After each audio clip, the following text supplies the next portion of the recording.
शांती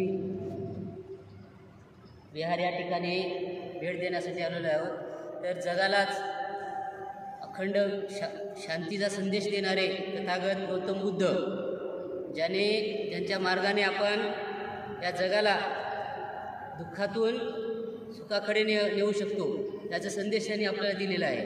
आणि या तथागत गौतम बुद्धांचे विश्वशांती विहार यांची स्थापना परवा 4 सप्टेंबर 2024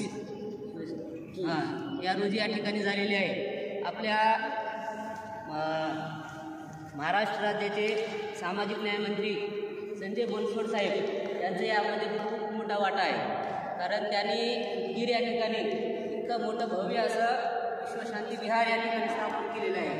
आणि या ठिकाणी आपण ज्यावेळेस येतो तर आपल्या मनाला सुद्धा खूप शांती लागते की आपण समाजाला ज्यावेळेस गौतम बुद्धाने सांगितले होते की या जगामध्ये सगळीकडे काय आहे, दुःख आहे, मग आपल्याला या दुःखातून जर शांतीच्या मार्गाने जायचं असेल, तर आपल्याला सुख मिळवायचं असेल तर आपल्याला काय करावं लागेल, शांतीच्या मार्गाने जावं लागेल। म्हणून आपण या ठिकाणी आता आलो बघा, या ठिकाणी एकदम किती शांत आहे वातावरण। ज्यावेळेस आपण गौतम बुद्धाच्या मूर्तीकडे पाहतो तर त्यांनी जे अहिंसेचे मार्ग सांगितलेले आहेत त्या मार्गाने आपल्याला जाण्यासाठी आपण या ठिकाणी ज्यावेळेस येतो त्यावेळेस आपण सुद्धा मन हरवून जातो, बरोबर आहे की नाही। तर या वास्तूचं उद्घाटन आपल्या देशाचे राष्ट्रपती द्रौपदी मुर्मू यांनी या ठिकाणी येऊन या ठिकाणी केलेलं आहे। म्हणजे जगाला शांतीकडे नेण्याचा संदेश त्या निमित्ताने आपण या ठिकाणी येऊन आपल्याला मिळू शकतो।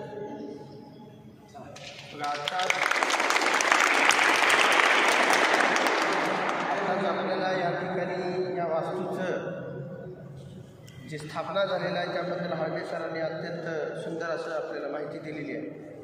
त्यानंतर 5वी 6वी 7वीला मी नेहमीच गौतम बुद्ध कोण होते, गौतम बुद्धांच्या जीवनामध्ये त्यांना काय वाटलं होतं की मानव प्राणी मनुष्य हा का सुखी राहत नाही।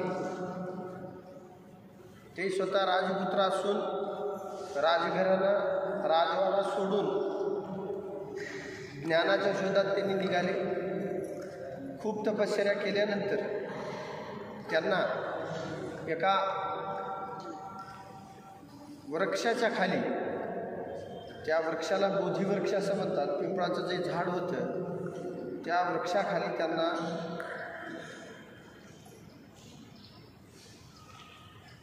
ज्ञान प्राप्त झाले आणि ते ज्ञान प्राप्त झाले म्हणूनच त्यांना बौद्ध असं म्हणतात। तर त्यांनी या संपूर्ण मनुष्य जातीला शांततेचा संदेश दिला आहे। त्यामुळं केवळ भारतातच नव्हे तर बऱ्याच देशामध्ये, चीन असो, थायलंड असो, या आणखी बरेच देश असतील, बौद्ध धर्माची दीक्षा घेतलेली आहे। इतकंच नव्हे तर सम्राट अशोकासारखा जो आयुष्यभर लढाया करायचा आणि जिंकायचा, तो सुद्धा शेवटी बौद्ध धर्मच स्वीकारलेला आहे। अशा या